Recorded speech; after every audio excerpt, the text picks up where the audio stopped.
afterwards as well. So he's got this all planned. He's not just going to take part, he's going to give things as well in his trip.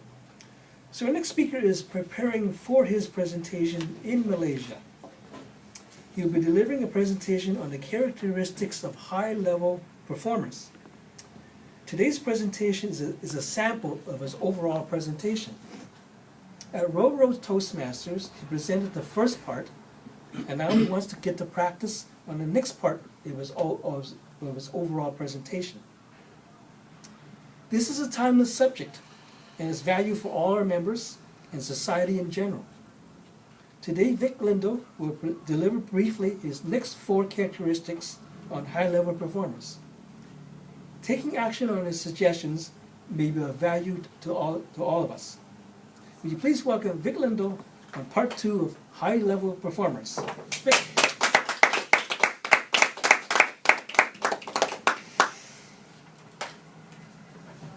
Yes, Mr. Toastmaster, we all have the ability to be high-level performers. Robert Service certainly was an example of that. And as Ray was giving his presentation, I was reflecting that Robert Service had a great influence on my father. That's why my father went up to the second gold rush after the Klondike. I found that fascinating to think of that. Mr. Toastmaster, fellow Toastmasters, there are many characteristics of high-level performers. The interesting thing in the research that Charles Garfield did is that we all have glimpses of them. It's to capture those glimpses and then make them our own. I've already covered 3. I've covered the foresight, the ability to carry out long-range planning, high tolerance for chaos and ambiguity, and the ability to take risks. Today, I'd like to cover 4 more. High-level performers master time. They're excellent communicators. They have the get better mindset. And they know how to overcome adversity.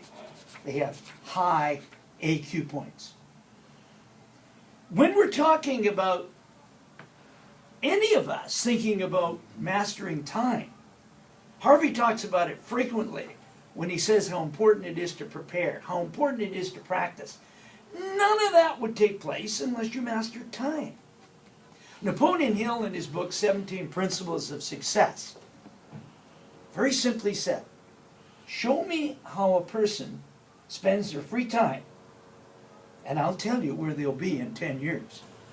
He also went on to say, the #1 disease in North America is procrastination. What can we do about any of these? Well, in Stephen Covey's book, 7 Habits of Highly Effective People, he talks about managing the items that are important but not urgent.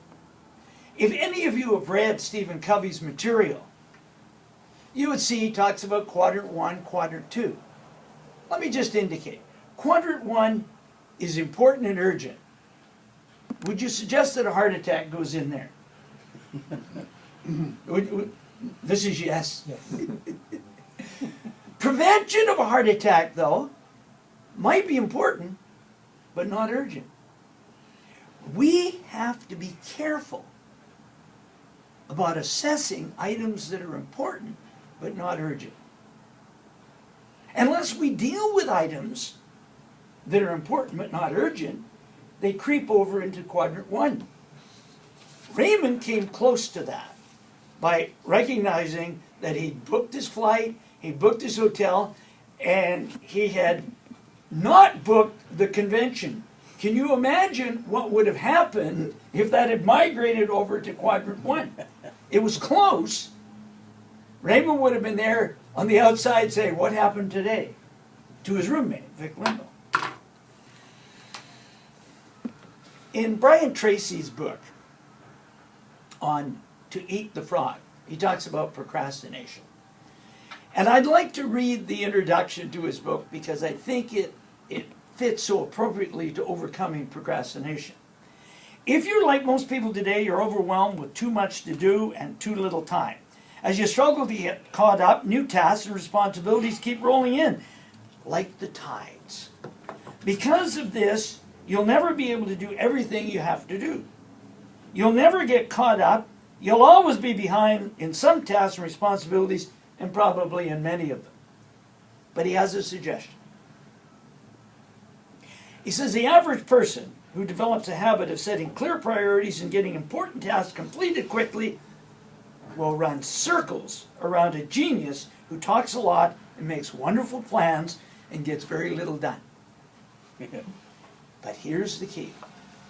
It's been said for many years that if the first thing you do every morning is to eat a live frog, you can go through the rest of the day with satisfaction of knowing that that's probably the worst thing that's going to happen to you all day long.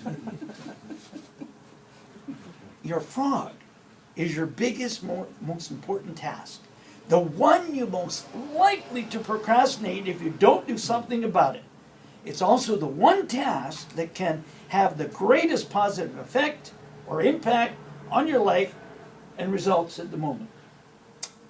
It's also been said that if you have to eat 2 frogs, eat the ugliest one first.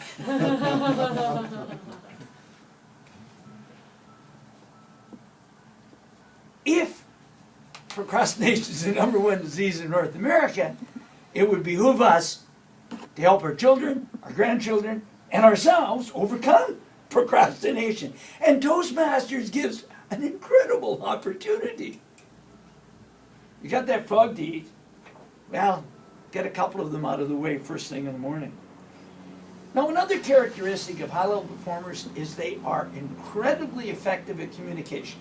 We certainly know all about this in Toastmasters, but let me just take one aspect of communication that I feel is critical. Your listening skills. It's by your listening skills that you actually learn to communicate more effectively. One of the things that I teach my clients to do is to listen with their eyes. If we know that over 50% of communication might be body language or facial expressions, then it behooves you to listen with your eyes. One more thing. When I attended a seminar with Dr. Win Wenger on how to bring out the genius in other people, he did a little exercise that had a profound effect on me.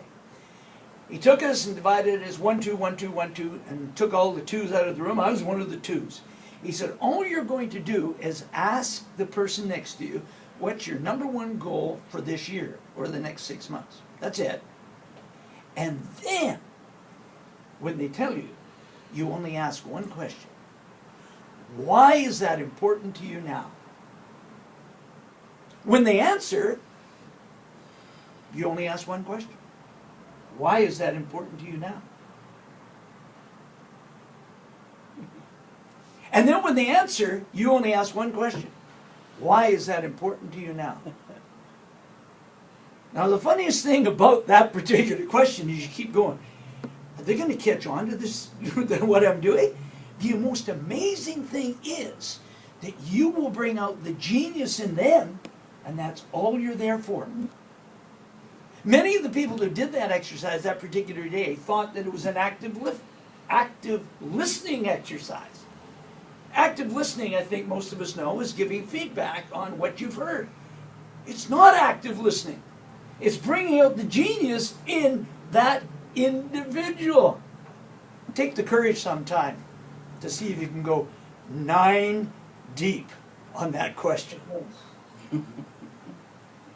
You'd be amazed. You can.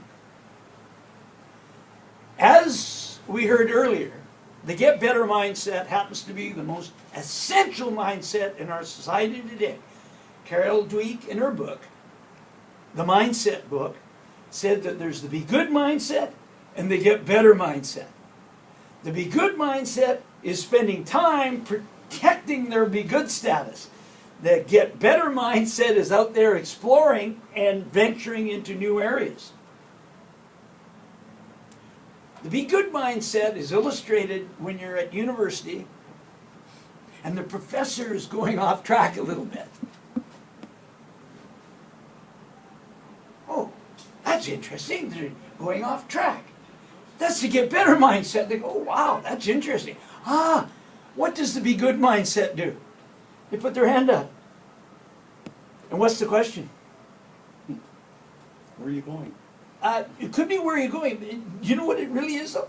Is this going to be on the test?